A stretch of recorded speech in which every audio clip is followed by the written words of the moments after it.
So how do we not take some of our toxic behaviors into new relationships? I guess I'm going to start out by saying this, like, I don't know. I have ideas about it, and the only reason I don't know is because I haven't yet been successful in doing that. I was on a tarot meetup tonight, and I was new to this group, so it was clear to me that the person leading the group and then one of the other people who was in the group at least had known each other for a while, and the leader of the group knew a lot about this person. So we were like, as a group, we were analyzing the cards that she got, because she's met somebody at work, and she's really excited about it, and she wants to know where this relationship's going to go, and she's feeling like these feelings and this super intense emotions, and she's really like thinking about it all the time. And so she pulled 3 cards to get messages from spirit or universe about where this relationship might be going, because keep in mind, this is with a coworker.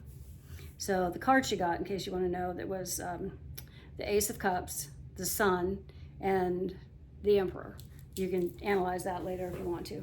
But anyway, as we were going through this, what I recognized in her, because she was making comments, she couldn't speak because she was at work or something, so she was typing things into the chat. But what I recognized in her, she's feeling really anxious about it, and she wanted answers, and she was like, there was this excitement. And I so remember feeling this with so many people that I've encountered. And it's kind of like this desperation almost. So I think that, and I'm going to speak for myself, because I've seen this as a pattern in my own life, is like, when I've gotten out of one relationship, I want to get right into the next one because I don't want to be alone. I've finally gotten over that at my age. I'm just like, I don't fucking care anymore. But I think that not dragging these toxic traits that we have, or that we carried around with us for most of our lives, and from one relationship to the next, it takes a lot of work, and it takes a lot of reflection, and it takes a lot of self-awareness. And I think that is the biggest thing. Like, you really have to understand yourself. So if you don't, like, for me, like, I don't have a desire to get into a relationship anytime soon. I'm content, and I'm past the age where, like, I'm really fucking horny and shit. So I'm past that age, because after you get to a certain age, you're just like, I don't really care. Sorry, ladies, but that's going to happen. No matter how much you like sex in your 30s or 40s, eventually you're going to get to the point where you're just like, whatever. Anyway, so that is kind of helpful in not dragging things around from one bad relationship to the next, at least for me. But I don't want to be in a relationship. I thought when I first came here, over the 5 years that I've been here, there's been a couple times I got on some dating sites. I went on some dates, I tried to communicate with guys, but what I would find when I would be talking to them is I really had my guard up. I was looking for things. I was looking for all these red flags, or trying to recognize the red flags, because again, I've been through one relationship. I can't say that I've ever had a successful relationship in my entire life. All of them have been some version of fucked up. Some of them really fucked up, and some of them they're really, really fucked up. So it just depends at what period of time we're talking about. But I know, I have a friend who also has had a lot of trauma in her life. A lot of things have gone on. Not as many relationships, but the ones that she did have, she didn't have as many, but the ones that she did have were very intense and left her, distrustful of men and relationships, and just like, I don't want to be with anybody because I can't trust men to do what they say they're going to do. They first of all, they lie, or they put on a front to get further along in the relationship until you're kind of like hooked in. And I think that's a pattern too. And you probably recognize that. If you're a woman and you're listening to that, you know that pattern where a guy's like on his super best behavior. He never does anything. I mean, my last guy, when I first met him, like he was washing the dishes. And my friend came in and she's like, oh, where did you get him from? He's washing the dishes. Listen, that was the only time he ever washed dishes in 15 fucking years. So that was all, that was all like a scam to get me to believe that he was something that he wasn't. He was putting his best foot forward, which I get that, I mean, it's not like I don't do that same thing. But anyway, back to my friend who, really good girl, really self-aware, but she was also very guarded, and she just decided that she wasn't going to be with anybody. She's just like, I don't need anyone in my life. I'm self-sufficient. It's just me and my kid. So she goes along and just sort of like whatever, hooks up with guys when she wants to or doesn't or whatever. And then she meets somebody that's different. And, they have this really strong connection and a lot of things in common, and they can talk really easily, and they were friends before they got involved. And then, then the relationship got serious. But as the relationship went on, in the first few years, there were things that she struggled with because patterns would crop back up for her that she had done with other people, like in her past lives, or that maybe she felt like that she had the right to do that. One of the things that he had a problem with was her going out late, like with her girlfriends, and staying out like 4 o'clock in the morning. And she's like, what? I'm not doing anything. Don't you trust me, kind of thing. And, her guy was like, that's not very respectful to the relationship. And she's just like, why do you have a problem with that? So she couldn't see things from his point of view and kind of wanted things her own way. And I think that's one of the things that can happen to us after and I feel like this is so, I don't know if it's the same way for guys because I don't talk to them about their relationships. Do men even talk about their relationships? But anyways, I don't talk to them, but I know with women, like if we see patterns and we've experienced things in the past, as soon as we see something like that, we're like, woo, the sirens start going off, and sometimes we ignore them because the sex is really good, or, he's got a nice truck or whatever. But back to my friend, because I'm getting distracted. She had to work through those things. There were things that she had to come to terms with that she was bringing into the relationship. And then her and her guy had to have some really honest and hard conversations. And the good thing about them was that they had this base as friends. And they had a lot of things in common, and they really liked each other just as people. If they hadn't ever become lovers, they could have been friends for the rest of their lives and just been like really good friends. So I think when we think about getting into, after being in bad relationships and then trying to find a good relationship, like how do we find the good relationship? And what's more, like, how can we use witchcraft to help us find a good relationship? So I totally believe in manifestation. I mean, I just read something that, who was it? It was a singer, an artist, and I think it was Doja Cat, and I'm not sure I'm saying that right, but anyway, whatever her name is, the cat chick, Doja, D-O-J-A, Doja Cat. Anyway, she said 2 years ago, I just read this about her. She said 2 years ago that some guy was like really hot, and now 2 years later they're together. So I'm like, so she manifested that. And look at Taylor Swift and Travis, two of my favorite people in the whole wide world right now. If you're a Taylor Swift fan, 13. Anyway, they, you can look at them and say he manifested that relationship with her. Travis did with her with the friendship bracelet and all that, if you know their story. So I think manifestation, that we can use manifestation to bring the people to us, our vision of like, what's this really great man that I want in my life?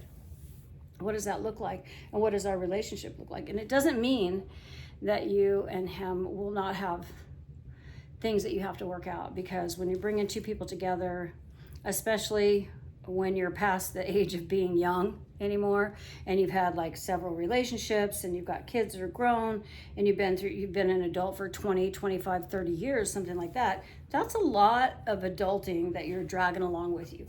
Plus you're dragging with you whatever shit you had from your childhood that you have probably let go of by this time, but it's still there. You know, the pains are still there. So some of the things you're still reacting to, reacting as that wounded child, that abandoned child, that neglected child, that abused child.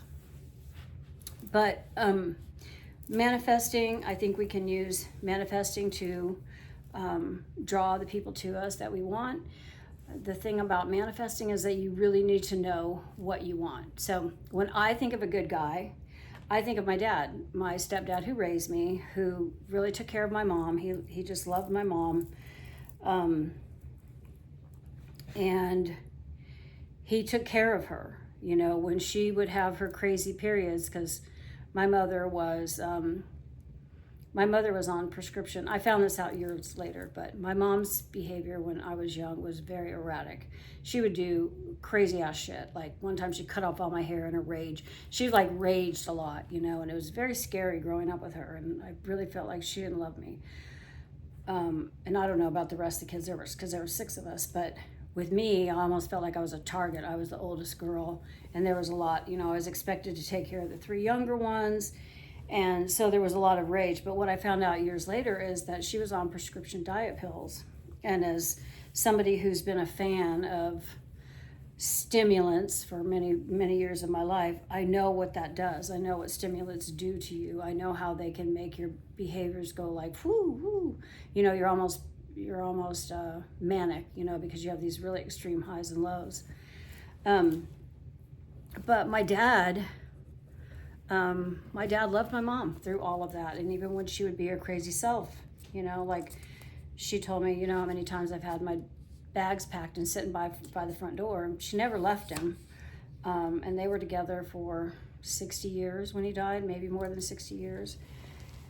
So when I think of really good men, I think of him because of the way he cared for my mother, the way that he loved my mother, the way that he took care of her children. I mean, she was the crazy one in the family, and he did what he could. There was probably times when he should have stepped in and didn't, but he would eventually step in when she would be too much out of control.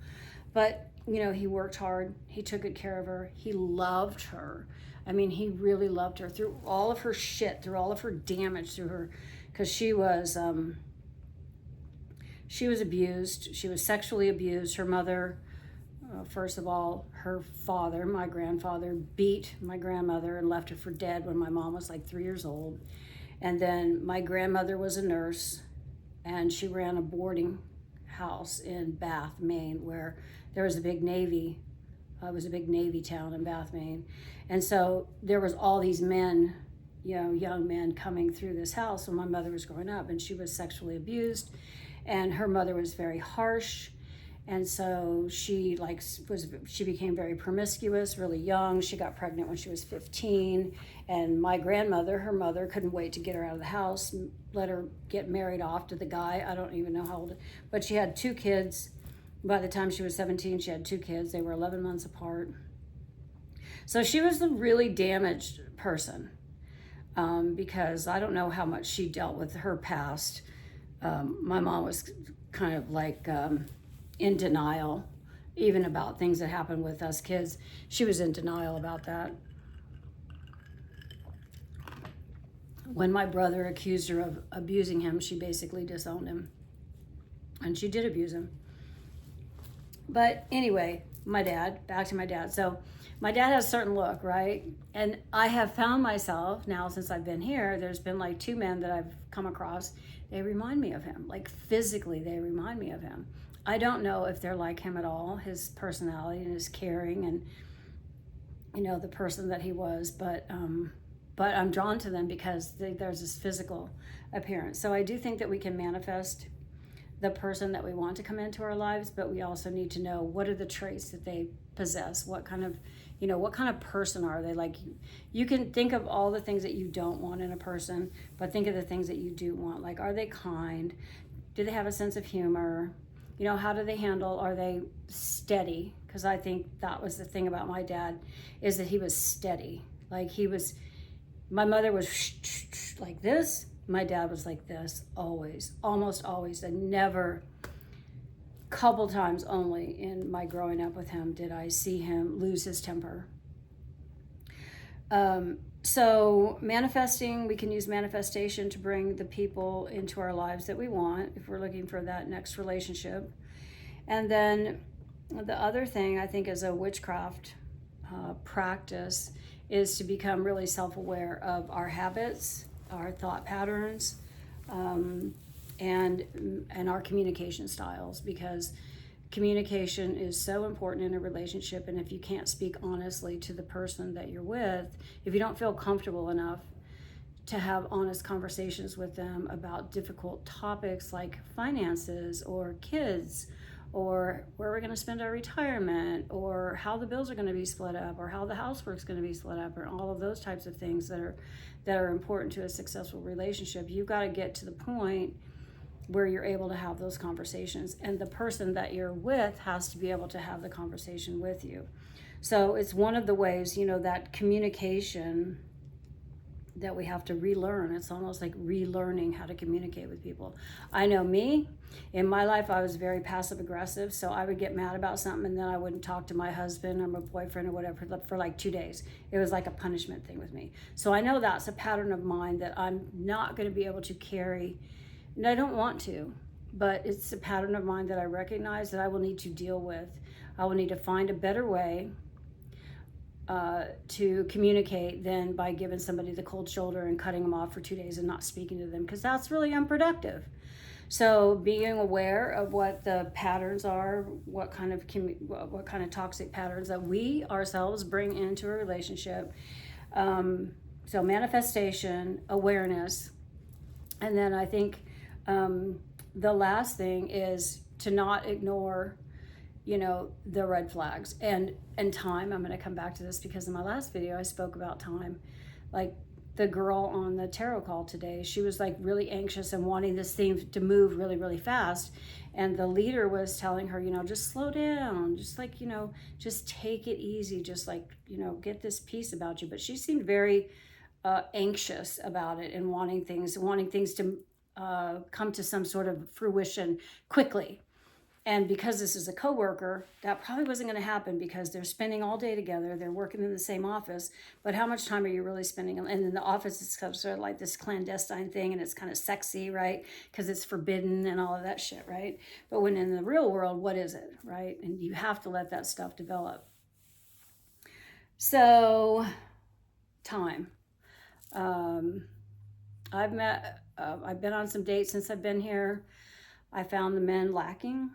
I was just like, you really don't do anything for me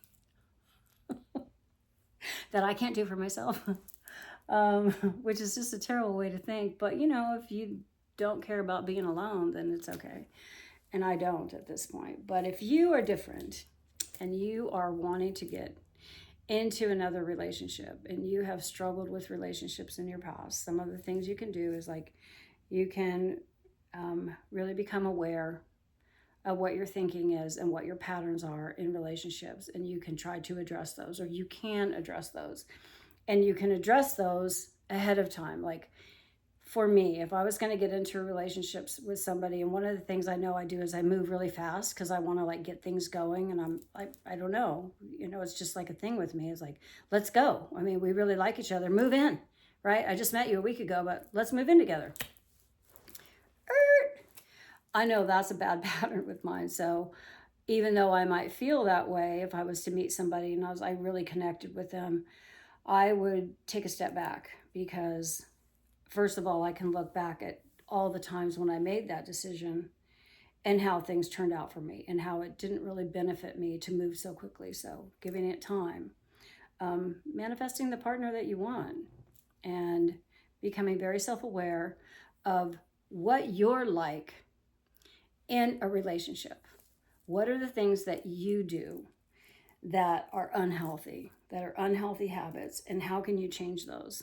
And you can find practices throughout witchcraft that can help you change these patterns. A lot of them come down to journaling and reflecting, mantras. You can even find some spells for different types of things. Like if you're somebody that, you know, never felt love and feel kind of desperate, like I was abandoned, you know, as a kid, really. That's a whole nother talk show, but I'll tell you about that story another time. But you know, when you feel unloved as a child, then you kind of go out into the world seeking that. So not coming from a place of desperation. So there it is. How do we not take our toxic relationships into the next relationship? Is we become very self-aware of what those patterns were. We work on them. And then as we move toward another relationship, we move slowly so that as these old habits come up, and they will, because you have to retrain yourself. You know, you have to have the experiences of new patterns before the old patterns are not habits anymore. So give yourself the time, go slowly, allow yourself the opportunity to change, the opportunity to switch gears, if you will, from maybe for me as somebody who moved really fast to somebody who's like, okay, I'm gonna like give this 3 months and it's just gonna be a casual thing or a dating thing, or I'm gonna get to know you thing, which would be really hard for me because that is not my pattern. So I hope this helps you. I feel like I kind of went around in circles a little bit. I was trying to answer the question of, you know, how to not bring toxic traits into your new relationship. And I think it's just, there are practices in witchcraft that you could do to help you get there. Most of it involves growth and healing and self-awareness. So I hope this helps you.